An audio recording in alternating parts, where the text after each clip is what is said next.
ओम नमोर्यंताणं नमो सिद्धाणं नमो आर्याणं नमो वज्रायाणं नमो लोहे सव्वसाहुणम् मंगलम भगवान वीरो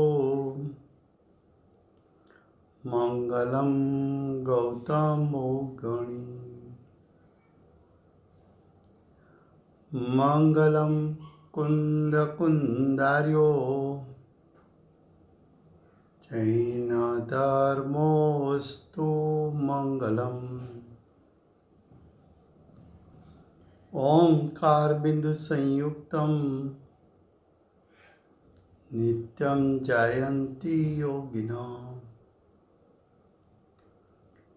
कामदं मोक्षदं चैव ओंकाराय नमो नमः।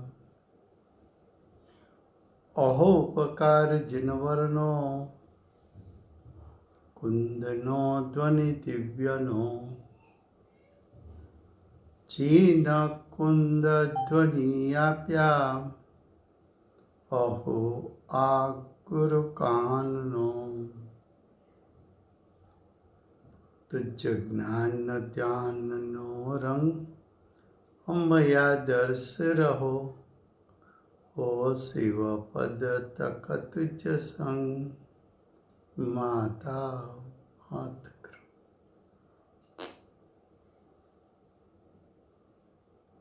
ये समयसार नाम का परम अध्यात्म शास्त्र है। भगवत कुंकुंदाचार्य देव ने मांगलिक करके प्रतिज्ञा की है।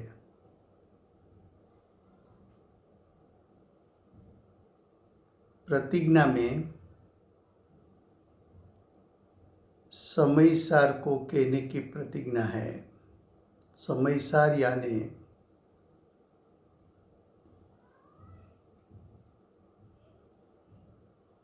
त्रिकाल शुद्धात्मा, उसका आश्रय लेकर जीव मोक्ष मार्ग और उसका फल मोक्ष की प्राप्ति करता है।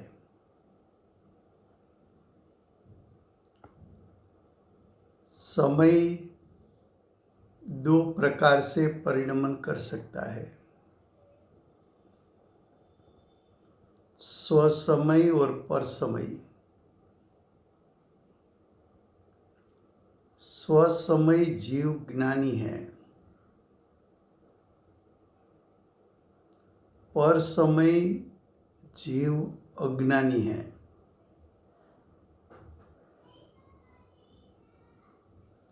अज्ञानी अजीव के स्वरूप को जीव मानता है।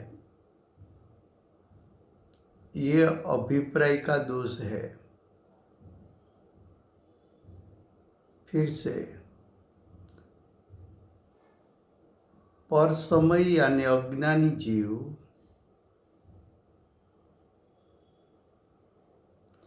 अजीव को जीव मान लेता है। इसलिए 44 गाथा में बताया कि अजीव को जीव मानने वाला सत्यार्थवादी नहीं है।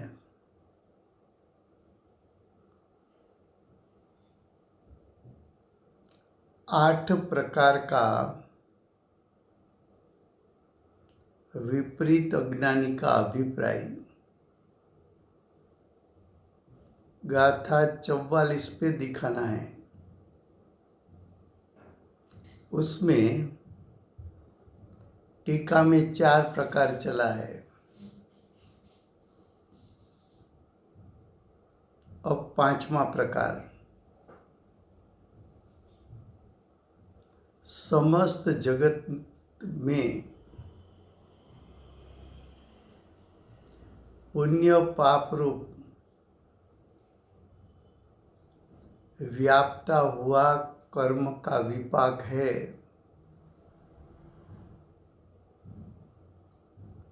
वो भी जीव नहीं है।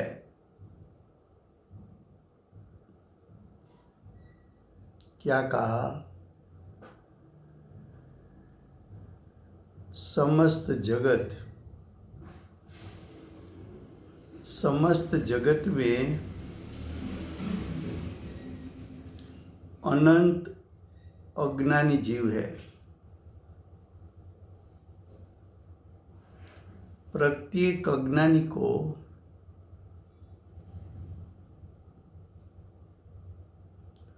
पूर्व में बंधा हुआ 2 प्रकार का कर्म सत्ता में पड़ा है। एक पुण्य कर्म, दूसरा पाप कर्म। वो पुण्य पाप कर्म उदय में आता है,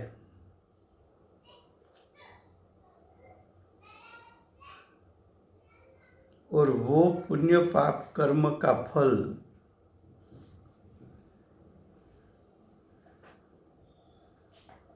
बाह्य में मिलता है। पुण्य कर्म का फल में जीव जिसको अज्ञान दशा में इष्ट मानता है, ऐसी इष्ट वस्तु की प्राप्ति होती है।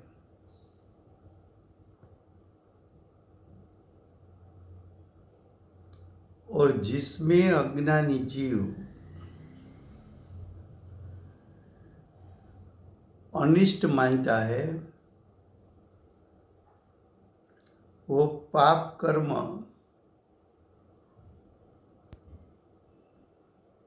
उसके फल में अनिष्ट वस्तु की प्राप्ति होती है। पुण्य कर्म है अजीव, पाप कर्म है अजीव। पुण्य पाप कर्म का उदय है अजीव, उसका फल वो भी है अजीव।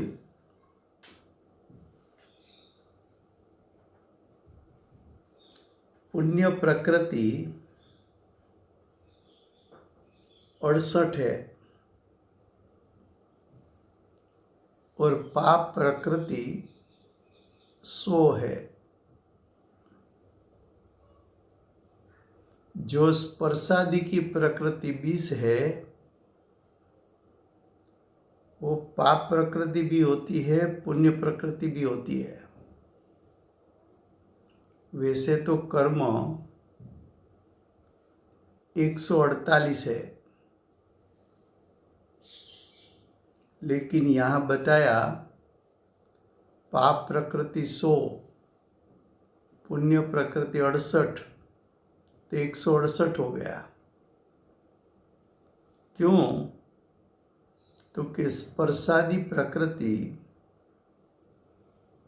जो नाम कर्म का प्रकार है, अघाती है, वो पुण्य प्रकार की भी होती है, पाप प्रकार की भी होती है। स्पर्शादि 20 प्रकृति है, तो 148 प्लस 20 168 होती है। देखो, विश्व में जीव अनंत, अनंत जीव ने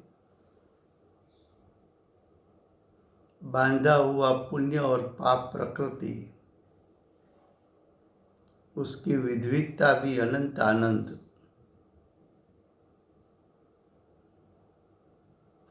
ऐसे अनंत अनंत पुण्य पाप प्रकृति कर्म का उदय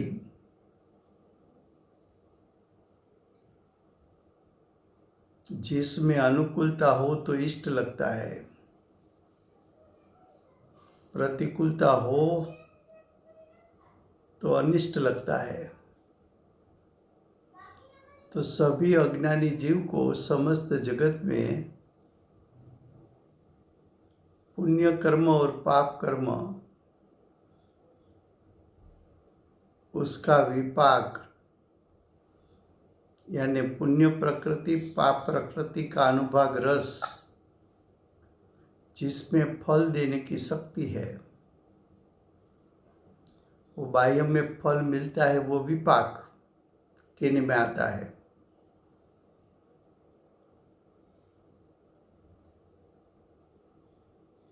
जब पुण्य प्रकृति अजीव है, पाप प्रकृति अजीव है, उसका अनुभाग रस भी अजीव है, उसका फल भी अजीव है,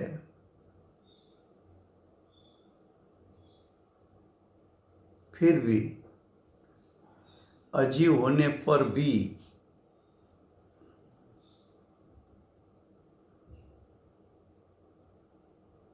ये कर्म का उदय मेरा है,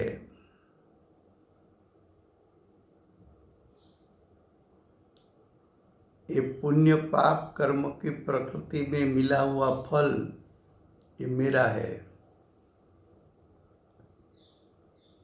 ये धन मिला, ये धन मेरा है, जमीन मकान मिला, ये जमीन मकान मेरा है, ये शरीर मिला, शरीर मेरा है, बर्तन कपड़े मिले ये मेरे हैं, दास दासी मिले वो मेरे हैं।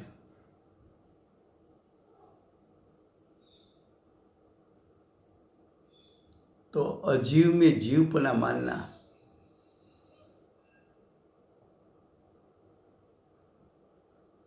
तो अजीव में जीवपना मानना वो असत्यार्थवादी है।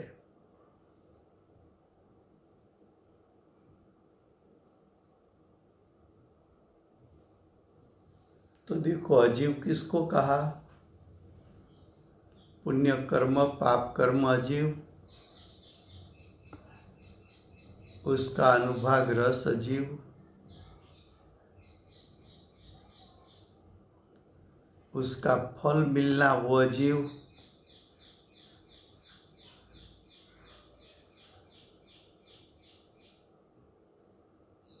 और ऐसे अजीव का ज्ञान करने वाला ये जीव है, ऐसा ज्ञान करने वाला, इसी ज्ञान की पर्याय को भी अजीव कहा है।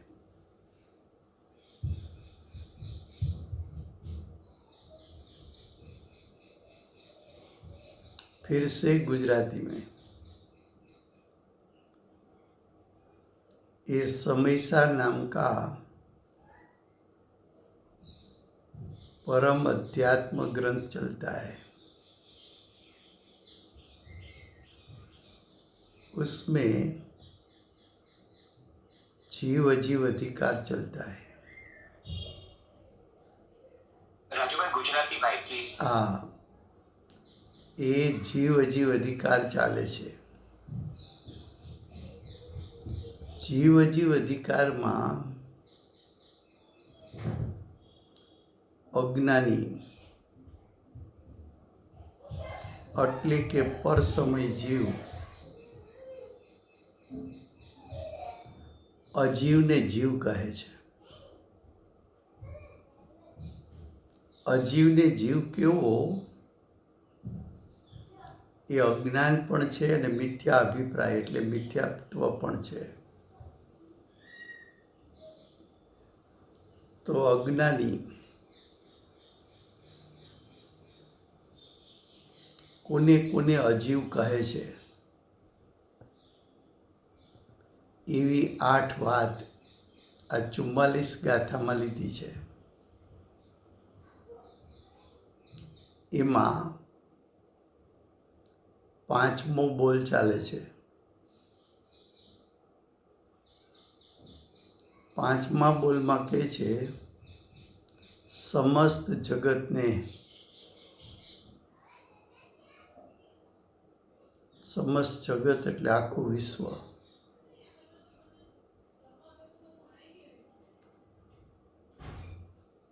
વિશ્વમાં લોકાકાશનો એક પણ ભાગ એવો નથી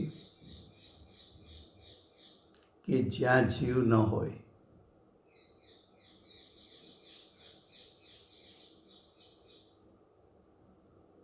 એ જીવ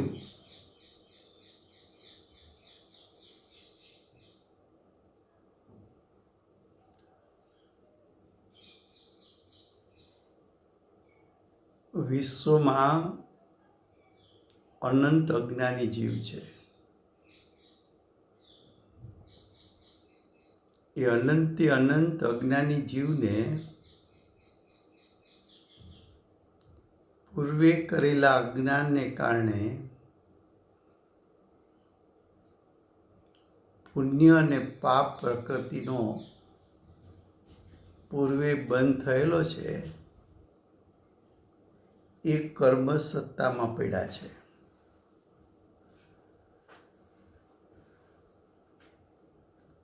પુણ્ય પ્રકૃતિ પોતે અજીવ છે. પુણ્ય કર્મ પોતે અજીવ છે. પાપ પ્રકૃતિ પણ અજીવ છે. એ પુણ્ય અને પાપ પ્રકૃતિ એનો અબાધા કાળ પૂરો થતા ફળ આપવા માટે ઉદયમાં આવે છે. એ કેવું અને કેટલું ફળ આપશે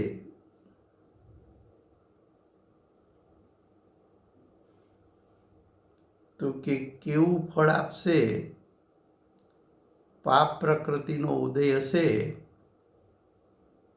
તો પ્રતિકૂળતા ઉપજાવનારું ફળ આપશે. પુણ્ય પ્રકૃતિનો ઉદય હશે તો બાહ્યમાં અનુકૂળતાની પ્રાપ્તિ થાય એવું ફળ આપશે.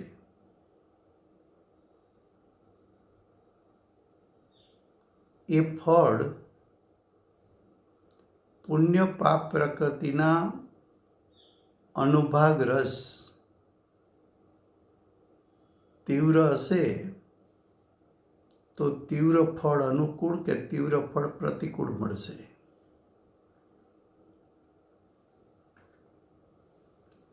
અને પાપ પ્રકૃતિ એના અનુભવ રસ તીવ્ર હશે તો તીવ્ર પ્રતિકૂળતા, અને મંદ હશે તો મંદ પ્રતિકૂળતા.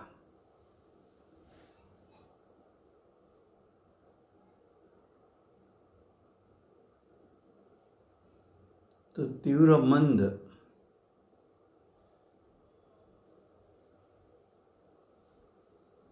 એનો વિપાક એટલે ફળ આપવું.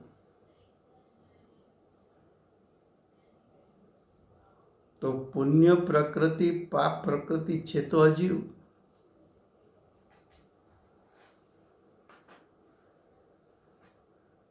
પાપ પ્રકૃતિ છે 100, પુણ્ય પ્રકૃતિ છે 68. 168 પ્રકૃતિ એના અનુભાગ રસની તીવ્રતા મંદતા અનંત પ્રકારની.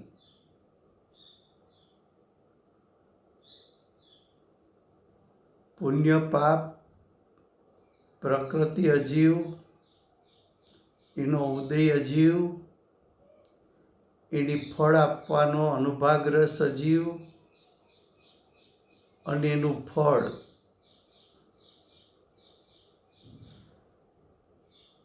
અનુકૂળ સંયોગ કે પ્રતિકૂળ સંયોગ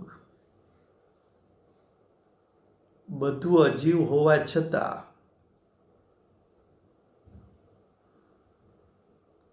અજ્ઞાની જીવ એને અજીવને જીવ માને છે કે આ કર્મનો ઉદય મારો છે.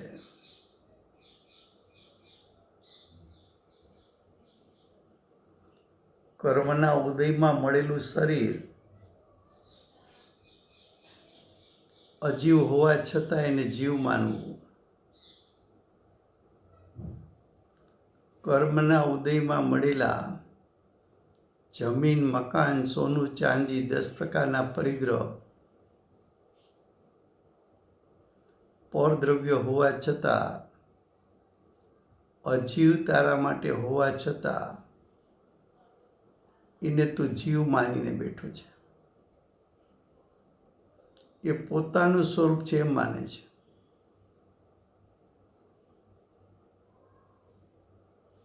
તો કે એ જીવ નથી. શું કીધું? સમસ્ત જગતને પુણ્ય પાપ રૂપે વ્યાપતો કર્મનો વિપાક છે તે પણ જીવ નથી. વિપાક એટલે કર્મનું ફળ. કર્મ પોતે અજીવ છે, તેનું ફળ જીવ ક્યાંથી હોય?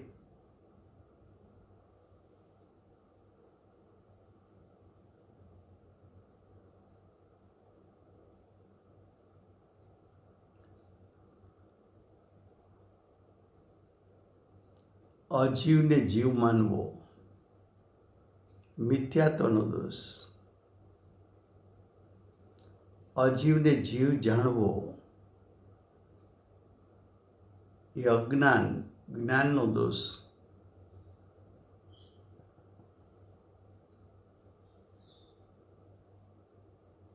હવે આગળ કહે છે, જીવ નથી કારણ કે શુભાશુભ ભાવથી અન્ય જુદો.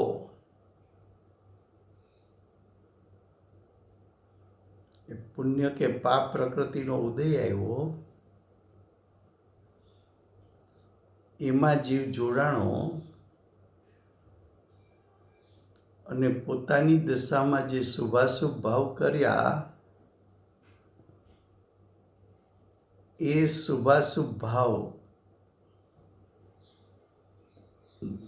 સ્વભાવથી વિરુદ્ધ પ્રકારના છે. અશુદ્ધ ભાવ કર્મના ઉદયમાં જોડાવાથી ઉત્પન્ન થયેલા ભાવ એ અજીવ છે, અચેતન છે. એવા શુભાશુભ ભાવથી જુદો ચૈતન્ય સ્વભાવરૂપ જીવ આત્મા તો સ્વભાવથી જ્ઞાન દર્શનમય છે. આત્મા તો સ્વભાવથી ચૈતન્યમય છે. આવો ચૈતન્ય સ્વભાવ વેદજ્ઞાનીઓ દ્વારા એટલે સમ્યક દ્રષ્ટિઓ દ્વારા, જ્ઞાનીઓ દ્વારા સ્વયં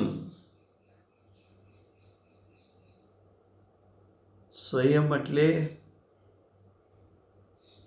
સ્વના પુરુષાર્થથી, પોતાના સટકારકથી સ્વતંત્રપણે, સ્વયં એટલે ઉપલભ્યમાન છે, પ્રાપ્ત છે. ઉપલભ્યમાન છે એટલે પ્રાપ્ત છે. જ્ઞાનીઓને તો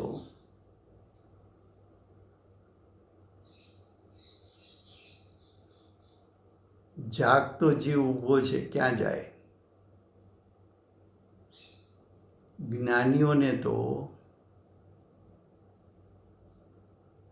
ચૈતન્ય સ્વભાવી, જ્ઞાન દર્શનમય સ્વભાવી જીવ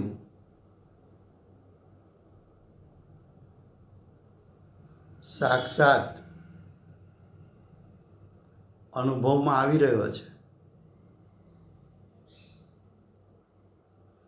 એ જે અનુભવમાં ચૈતન્ય સ્વભાવમય આત્મા આવ્યો, તો અનુભવના કાળે ચૈતન્યમય સ્વભાવ કેવો જણાણો? તો કે શુભાશુભ ભાવથી રહિત.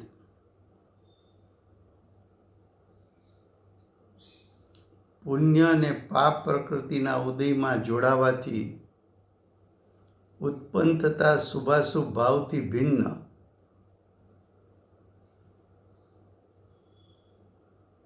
ભેદજ્ઞાની કર્મના ઉદયને કર્મના ઉદયની રીતે જાણે છે. શુભાશુભ ભાવ એ કર્મના ઉદયમાં જોડાવાથી ઉત્પન્ન થાય છે એમ જાણે છે, અને આવા ઉદય અને ઔદયિક ભાવ એનાથી મારો ચૈતન્ય સ્વભાવ ભિન્ન છે એમ અનુભૂતિના કાળે જેણે જાણ્યો છે અને પ્રાપ્ત કર્યો છે, એટલે કે પોતે એટલે કે જ્ઞાની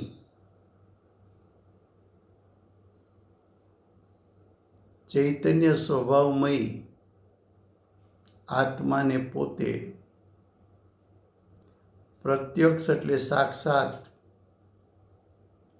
અનુભવે છે, એટલે જાણે છે ને વેદે છે. તો ચૈતન્યમય સ્વભાવ જે અમને જણાઈ રહ્યો છે, વેદાઈ રહ્યો છે, એ શુભાશુભ ભાવ થી એનું સ્વરૂપ જુદું છે. એવું સ્વરૂપ જુદું છે એવું અમે ભેદજ્ઞાન કર્યું છે.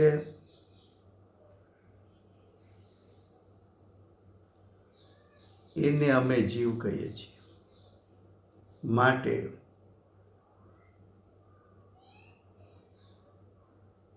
માટે પુણ્ય પાપ રૂપે વ્યાપતો કર્મનો વિપાક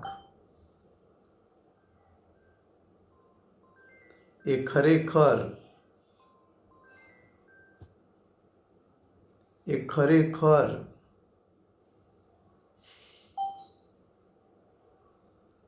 અજીવ છે, છતાં હું જીવ માનું તો હું સત્યાર્થવાદી નથી. क्या कहा फिर से?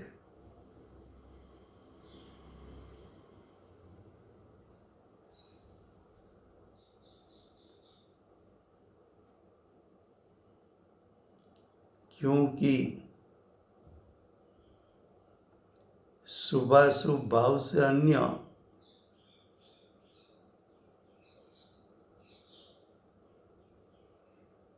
यानी भिन्न शुभाशुभ भाव जीव की सत्ता में उत्पन्न हुआ, लेकिन कब उत्पन्न हुआ? तो कि पुण्य और पाप कर्म की प्रकृति उदय में आई, उसमें अगर जीव जुड़ जाता है तब शुभाशुभ भाव उत्पन्न होता है. शुभाशुभ भाव अशुद्ध भाव है. शुभाशुभ भाव नैमित्तिक परिणाम है. उसमें कर्म का उदय का निमित्त बना है. उसमें लक्ष्य कर्म के उदय का है.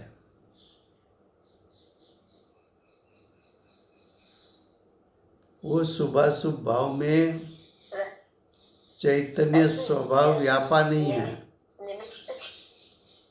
निमित्त भाव है. उसके पहले क्या बोला था? शुभाशुभ भाव कैसा है? शुभाशुभ भाव अशुद्ध भाव है.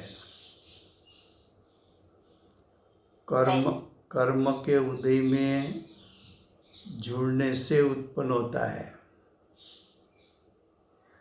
कर्म का उदय निमित्त है, इसलिए शुभाशुभ भाव नैमित्तिक भाव है। उस समय जीव का लक्ष्य कर्म के उदय में है।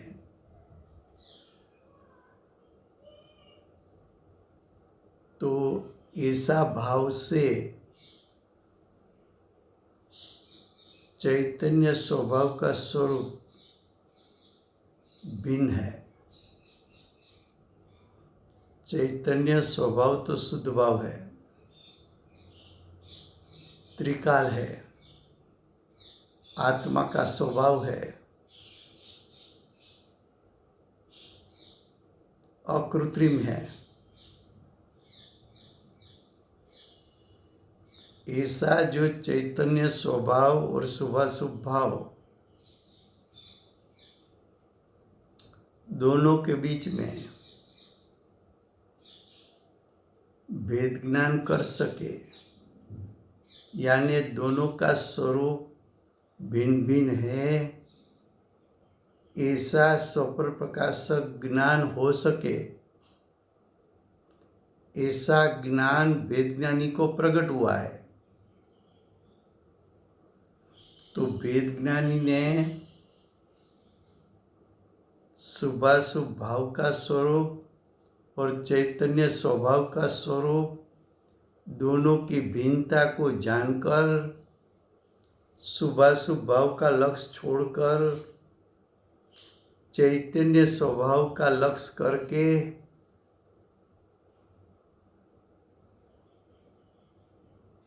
चैतन्य स्वभाव का लक्ष्य करके चैतन्य स्वभावमयी आत्मा उसको उपलभ्यमान किया है, प्राप्त किया है। यानी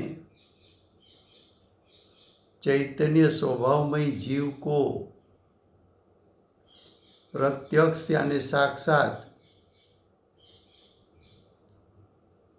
अनुभव किया है, यानी उसका ज्ञान और वेदन किया है।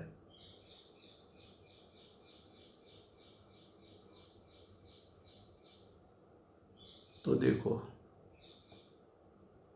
5वें बोल में बताया, पुण्य पाप प्रकृति अजीव,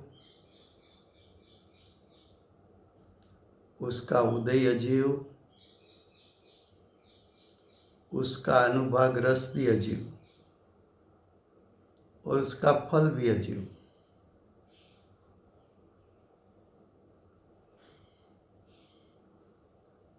फिर भी अज्ञानी उस अनुभाग रस और फल में डिफरेंस है।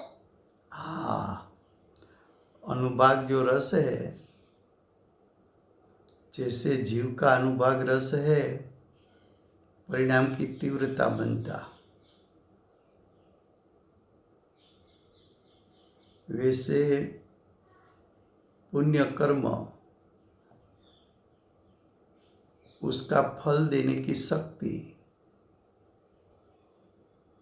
उसको अनुभाग रस कहा। बंध का 4 प्रकार है ना, प्रकृति बंध, प्रदेश बंध, स्थिति बंध, अनुभाग बंध। तो अनुभाग क्या है? तो क्या अनुभाग दोनों साइड होता है। जीव के परिणाम की तीव्रता बनता, वो अनुभाग।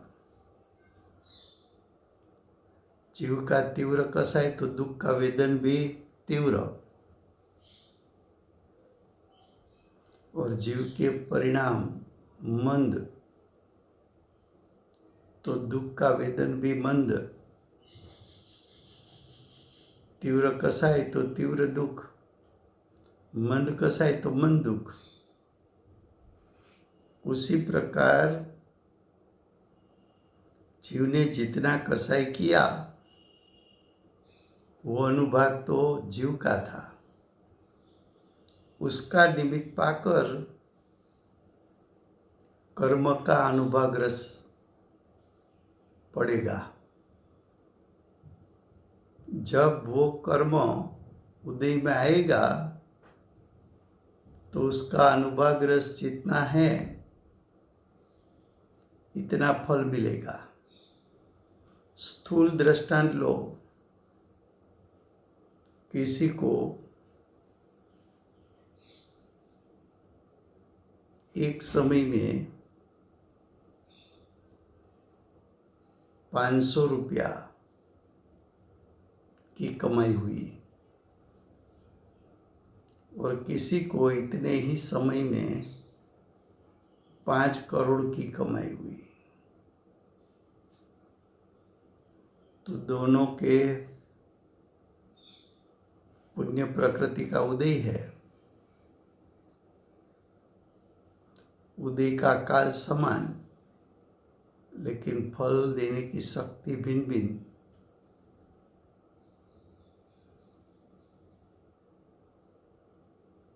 वैसे प्रत्येक कर्म में है। ज्ञानावरणी कर्म है,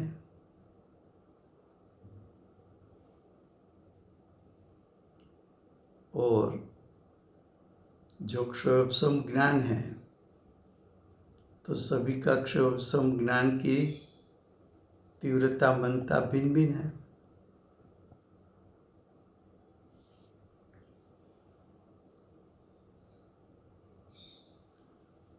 इसी तरह 8 प्रकार के कर्मों में लेना।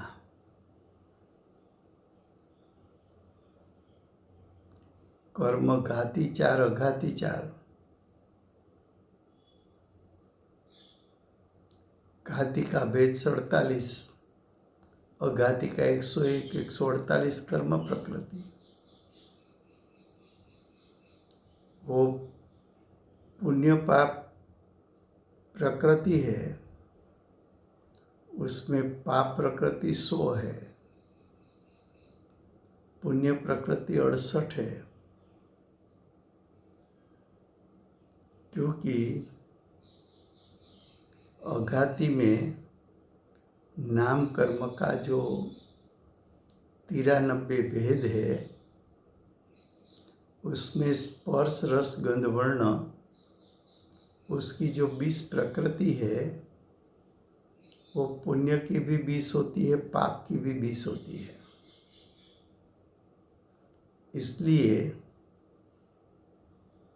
पाप प्रकृति 100, पुण्य प्रकृति 68, 168 प्रकृति हुई। 168 प्रकृति सभी जीवों को, सभी अज्ञानी जीवों को उसका जो पूर्व में बंध हुआ है, वो अपने भाव अनुसार हुआ है, और भाव की जैसी तीव्रता मनता है, उससे अनुरूप कर्म का बंध भी तीव्र मंद हुआ है। तो उदय का प्रकार भी तीव्र मंद रहता है और उसका फल भी तीव्र मंद होता है। लेकिन ये सब है तो अजीव। अज्ञानी उसको जीव मानता है। तो यहाँ बताया कि ऐसी प्रकृति का उदय में जीव ने जो शुभाशुभ भाव किया, वो शुभाशुभ भाव का स्वरूप और जीव का चैतन्य स्वभाव का स्वरूप, दोनों स्वरूप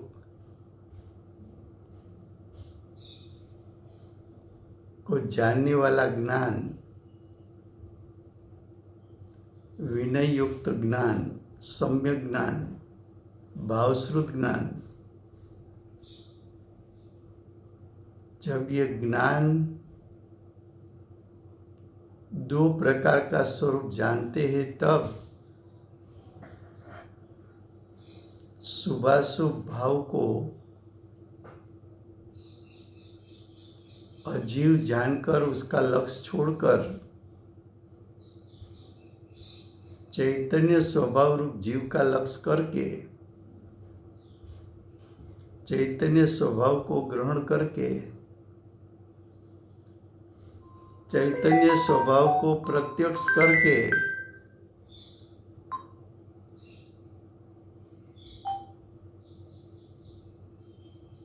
चैतन्य स्वभाव का ज्ञान और वेदन करके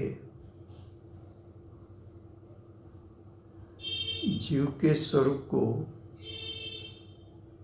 प्राप्त कर लेते हैं। अब 6 नंबर का बोल देखो। साता असाता रूप व्याप्त जो समस्त तीव्र मनपणा रूप गुणों उसके द्वारा भेद रूप होता हुआ जो कर्म का अनुभव, वो भी जीव नहीं है, क्योंकि सुख दुख से भिन्न अन्य चैतन्य स्वभाव रूप जीव वैज्ञानियों के द्वारा स्वयं उपलब्धमान है, अर्थात वो स्वयं उसका प्रत्यक्ष अनुभव करते हैं। क्या कहा कि साता असाता बाहर की अनुकूलता प्रतिकूलता, धूप है तो प्रतिकूलता लगती है,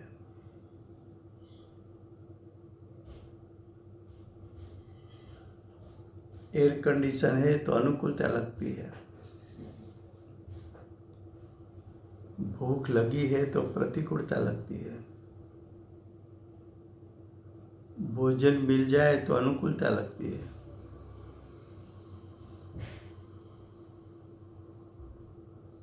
शरीर में टेम्परेचर है तो प्रतिकूलता लगती है, स्वास्थ्य ठीक है तो अनुकूलता लगती है।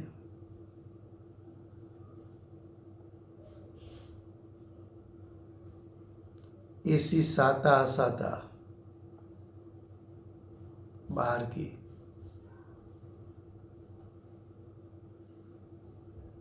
वास्तव में संयोग साता रूप भी नहीं है, असाता रूप भी नहीं है, पर पदार्थ के कारण साता असाता मानना वो भी विपरीत अभिप्राय और अज्ञान है।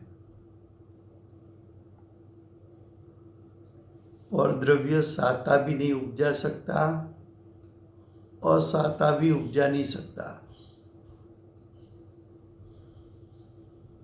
ये तो तेरी मान्यता है कि परद्रव्य है तो ठीक है,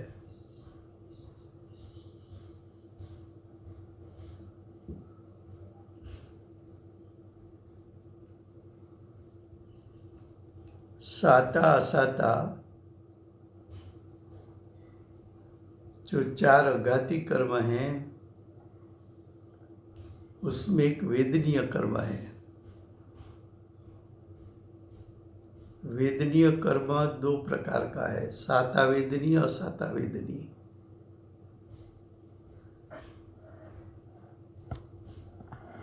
जब अनुकूलता में ठीकपना लगता है तब वो कर्म का नाम साता वेदनीय कर्म कहने में आता है।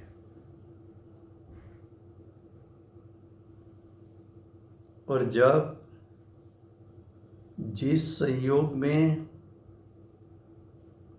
असातापना लगता है,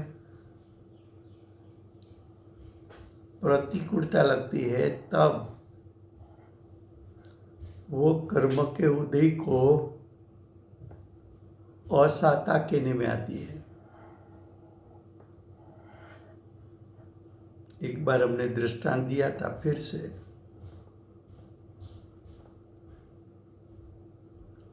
कि एक्सीडेंट हुआ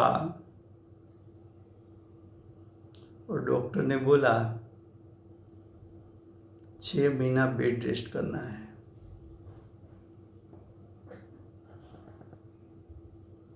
तो सब लोग बोलेंगे आपको तो असाता का उदय है।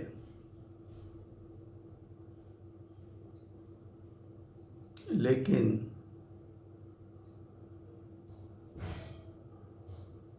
छः महीना बेड रेस्ट है और 6 महीना आत्मा का चिंतन मनन किया, स्वाध्याय किया,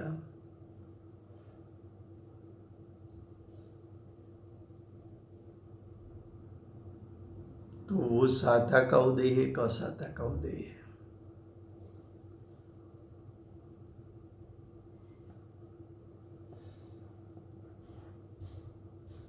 संयोग अनुकूल प्रतिकूल नहीं है, तो उसमें किस प्रकार से जुड़ता है तब उसका नाम साता या असाता देने में आता है। विश्व में अज्ञानी जीव अनंत है, सभी का उदय का प्रकार भिन्न भिन्न है।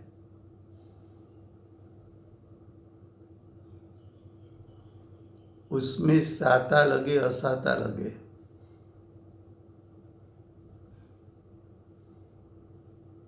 और वो उदय सभी का तीव्र मंद की भिन्नता में भी भेद पड़ता है। तो तीव्र मंदता पणारूप गुणों का यहाँ अर्थ है पर्याय। तो तीव्र मंदता रूप पर्याय, उसके द्वारा भेद रूप का अर्थ है अनेक रूप। तीव्र मंदता का भेद तो अनेक है, अनेक रूप होता हुआ कर्म का अनुभव। क्रोध कर्म उदय में है तो क्रोध रूप अनुभव है।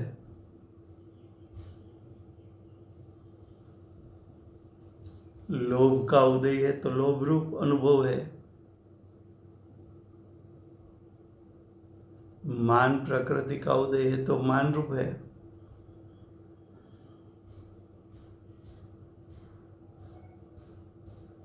तो जैसा उदय है उसमें जुड़ गया क्रोध मान माया लोभ हास्य रति अरति भाव का वेदन हुआ, लेकिन वो सब भाव अशुद्ध है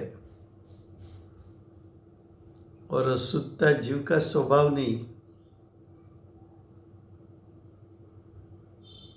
इसलिए ऐसे भाव वास्तव में जीव नहीं है।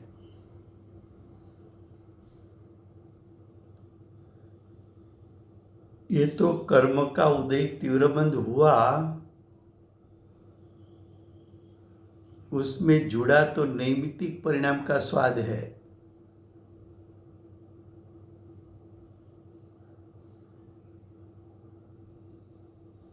नैमित्तिक परिणाम तो निमित्त नैमित्तिक संबंध से उत्पन्न हुआ है, वो योग्यता रूप परिणाम है, स्वाभाविक परिणाम नहीं है। जीव का स्वभाव रूप परिणाम नहीं है, इसलिए उसको जीव नहीं कहा, अजीव कहा।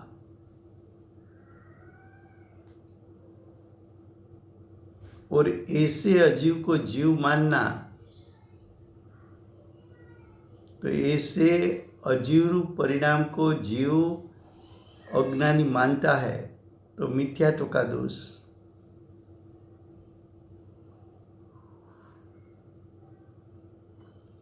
ऐसा परिणाम मेरा है ऐसा जानता है तो वो अज्ञान है, वो मिथ्या ज्ञान है।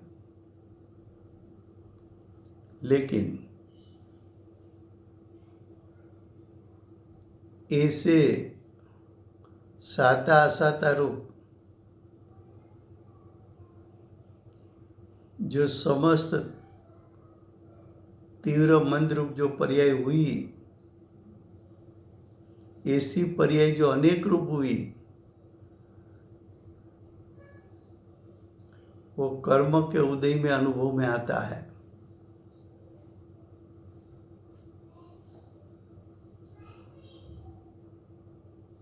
लेकिन वो जीव का स्वरूप असल स्वरूप नहीं है, क्योंकि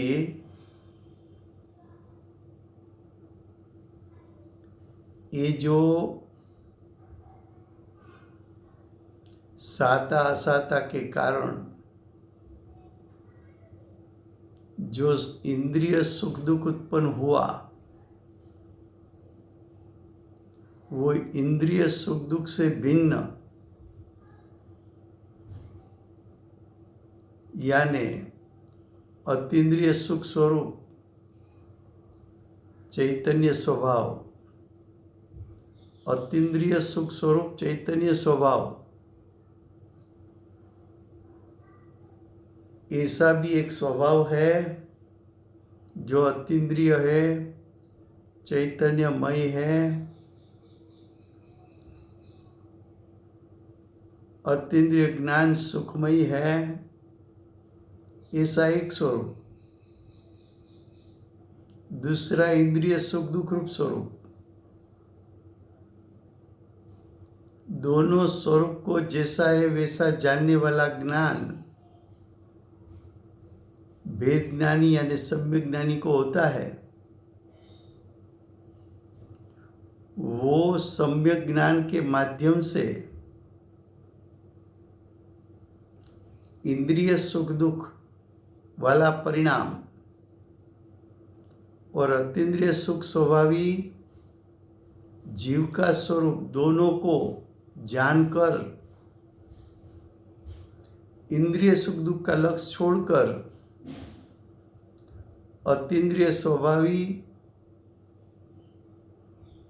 चैतन्य स्वभाव रूप जीव को जानकर उसमें लीन होकर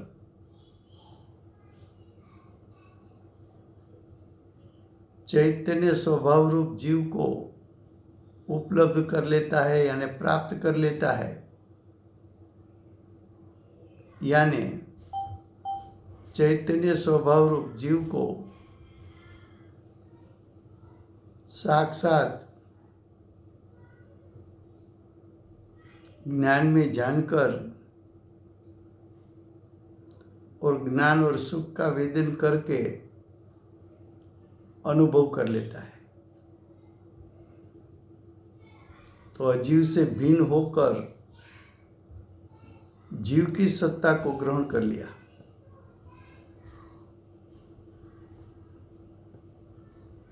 क्या कहा फिर से गुजराती में, छठा बोल।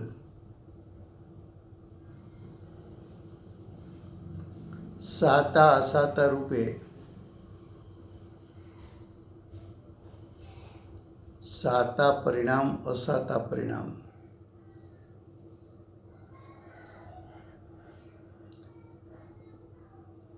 અઘાતી કર્મ 4 પ્રકારના, એમાં એક વેદનીય કર્મ છે। એ વેદનીય કર્મના 2 પ્રકાર, સાતા વેદનીય અસાતા વેદનીય। જે કર્મના ફળમાં અનુકૂળતા બહારની ભાસે એ સાતા કહેવાય અને બહારની પ્રતિકૂળતા ભાસે અસાતા કહેવાય। ખરેખર પરદ્રવ્ય કે વેદનીય સાતા અસાતા કર્મ એ પણ પરદ્રવ્ય છે। પરદ્રવ્ય ખરેખર સાતા કે અસાતાનું કારણ નથી। પણ અજ્ઞાની જીવ સાતાવેદનીય અને અસાતાવેદનીય કર્મના ઉદયમાં ઠીકપણું અને અઠીકપણું કલ્પનાથી કરીને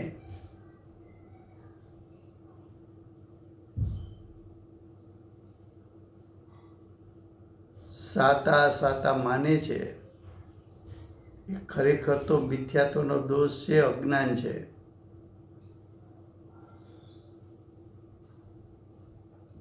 હવે સાતા અસાતા કર્મ એના ઉદય અનંત અજ્ઞાનીઓને પ્રતિ સમય હોય છે. સાતા અસાતા કર્મનો ઉદય એક કર્મની તીવ્રતા મનતા પણ અનંત પ્રકારની છે. તેવા અનંત પ્રકારના ઉદયો એમાંથી જોડાવાથી ઉત્પન્ન થતા પરિણામ, અહીં પરિણામને ગુણ કીધા છે. એવા પરિણામ વડે ભેદરૂપ થતો એટલે અનેક રૂપે થતો સાતા અસાતાના પરિણામ અનાદિકાળથી અજ્ઞાનીને ચાલ્યા આવે છે. એના પ્રકાર અનંત છે.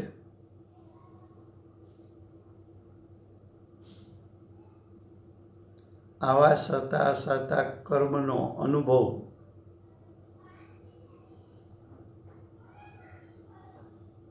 એટલે કે એમાં જોડાવાથી ઉત્પન્ન થતા પરિણામનો અનુભવ તે પણ જીવ નથી. કેમ? તો કે વેદનીય, સાતાવેદનીય, અસાતાવેદનીય કર્મના ઉદયમાં જોડાવાથી જીવના ઉત્પન્ન થતા પરિણામ એ જીવનું અસલ સ્વરૂપ નથી. એ ખરેખર તો જીવના સ્વભાવને અનુસરીને પરિણામ ઉત્પન્ન થયા નથી.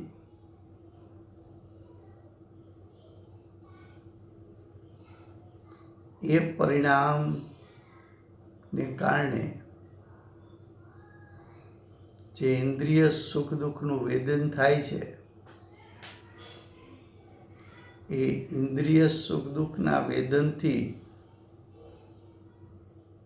સાવ જુદો અતિન્દ્રિય ચૈતન્ય સ્વભાવરૂપ જીવ છે. એક તરફ અતિન્દ્રિય જ્ઞાન, અતિન્દ્રિય સુખ સ્વભાવ સ્વરૂપ ચૈતન્ય સ્વરૂપ, ને બીજી તરફ ઇન્દ્રિય સુખ દુઃખના પરિણામ. એ બંને વચ્ચે ભેદરૂપ શ્રદ્ધા અને ભેદરૂપ જ્ઞાન કરીને ઇન્દ્રિય સુખ દુઃખના પરિણામનું લક્ષ છોડીને અતિન્દ્રિય ચૈતન્ય સ્વભાવરૂપ જીવનું લક્ષ કરીને, એટલે કે એવા ચૈતન્ય સ્વભાવને પ્રત્યક્ષ કરીને, એટલે કે જેવો છે તેવો જાણીને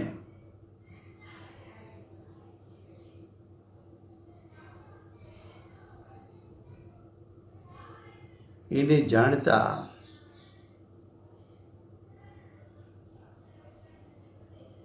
એ અનુભવમાં આવે છે, વેદાઈ જાય છે. તો ઇન્દ્રિય સુખ દુઃખથી રહિત અતિન્દ્રિય ચૈતન્ય સ્વભાવરૂપ જીવ, એને જીવ તરીકે જાણવો અને વેદવો, એને ગ્રહણ કરવો એ જીવ છે. પણ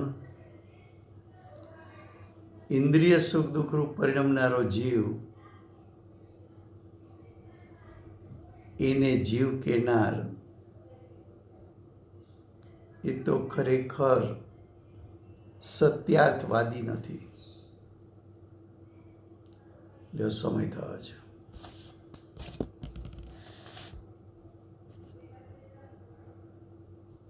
thank you very much Raju भाई। काले आगे चलेगा। आखिरी शासन नायक बाल ब्रह्मचारी महावीर ભગવાનનો જય હો।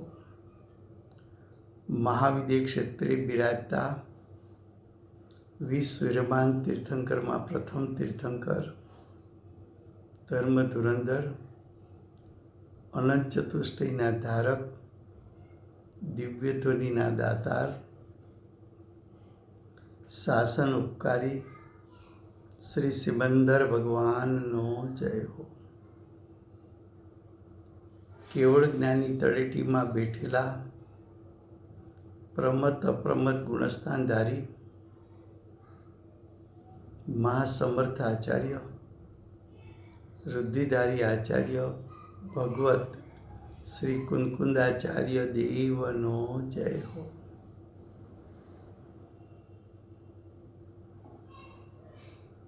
જીવ અને અજીવ વચ્ચે ભેદ જ્ઞાનનો ઉપદેશ આપનાર તીર્થના નાયક તીર્થના સ્થાપક તીર્થના પ્રવર્તક પરમ કૃપાળુ શ્રી સદગુરુદેવનો જય હો। પૂજ્ય ગુરુદેવનો તીર્થંકર તરીકે મહિમા બતાવનાર સ્વાનુભવયુક્ત જાતિસ્મરણ જ્ઞાનયુક્ત પ્રશમૂર્તિ ભગવતી માતનો જય હો। જીવ અજીવ વચ્ચે ભેદ જ્ઞાન કરવાનું જેમાં શક્તિરૂપ સામર્થ્ય છે એવી અષ્ટજીનવાણી માતનો જય હો। પૂજ્ય ગુરુદેવ અને માતાજીની સાધના ભૂમિ સુવર્ણપુરી ધામનો જય હો। સુવર્ણપુરી ધામમાં પધારનાર જંબુદીપસ્ય સર્વે જીનેન્દ્ર ભગવાનનો જય હો। 24 તીર્થંકર પૂર્વે મોક્ષે જનાર શ્રી બાહુબલી ભગવાનનો જય હો। વર્તમાન ગુરુ અને ધાતુકી વિદ્ય ક્ષેત્રના ભાવિ તીર્થંકર શ્રી સૂર્યકીર્તિ ભગવાનનો જય હો। સૂર્યકીર્તિ ભગવાનના સમોસરણના મુખ્ય ગણધર દેવેન્દ્ર કીર્તિનાથ ભગવાનનો જય હો। પરમ દિગંબર જૈન ધર્મનો જય હો।